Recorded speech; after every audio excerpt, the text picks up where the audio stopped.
আসসালামু আলাইকুম viewers, welcome to my Akhtar kitchen. কেমন আছেন আপনারা সবাই? আশা করি ভালো আছেন। আজকে আপনাদের জন্য নিয়ে আসলাম ভাপা পিঠা রেসিপি। এই ভাপা পিঠা তৈরি করতে আমার প্রথমে লাগবে চালের গুঁড়া। এখানে আমি 1 কেজি পরিমাণে চালের গুঁড়ার একটি প্যাকেট নিয়েছি। তারপর নিয়েছি একটি মিক্স বোলে আমি চালের গুঁড়া পুরোটাই ঢেলে দিব। তারপর আমি সেখানে আধা চামচ পরিমাণ লবণ দিয়ে হাতের সাহায্যে ভালো করে মাখিয়ে নিব।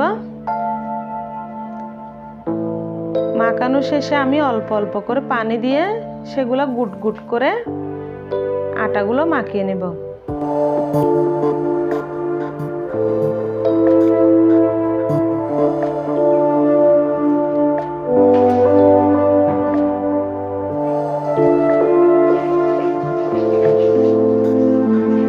আমি এখন হাতের মুঠি দিয়ে দেখব সেগুলো ভালো করে মাখানো হয়েছে কিনা। মাখানো হয়েছে। আমি এখন একটি প্লেট দিয়ে 2 ঘন্টা ঢেকে রাখবো। একদিকে আমি নিয়েছি গুড় আর নারকেল।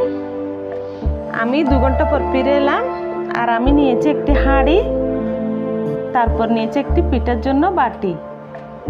এখন আমি ঝাঁকুনি দিয়ে সেগুলা ছেঁকে নেব ভালো করে, যাতে গুড়টা না থাকে। ভালো করে জোর করে আমি সেগুলো ছেঁকে নেব। ছেঁকে নেওয়ার পর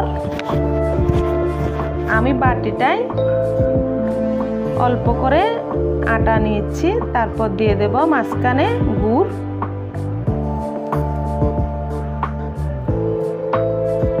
গুড়টা দেওয়ার পর আবার আটা দিয়ে সেগুলো ঢেকে দেব। তারপর উপরে আমি নারকেল দিয়ে ভালো করে পিঠাটা সাজিয়ে দেব। আপনারা নারকেলটা যে যার মতো পছন্দ দিতে পারেন। আমি কিন্তু এরকম করে দিচ্ছি।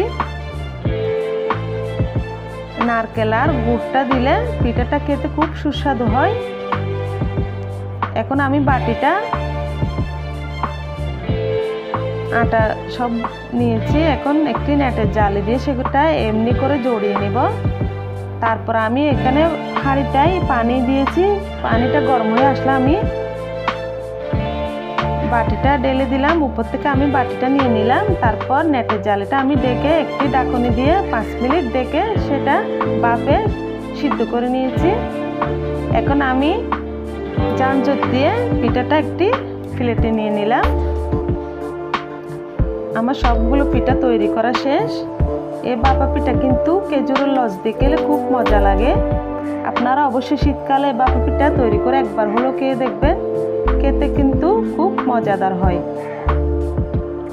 একটা পিঠা আমি আপনাদেরকে ভেঙে দেখাচ্ছি। দেখুন ভিতরে গুড়টা কিরকম সুন্দর হয়েছে।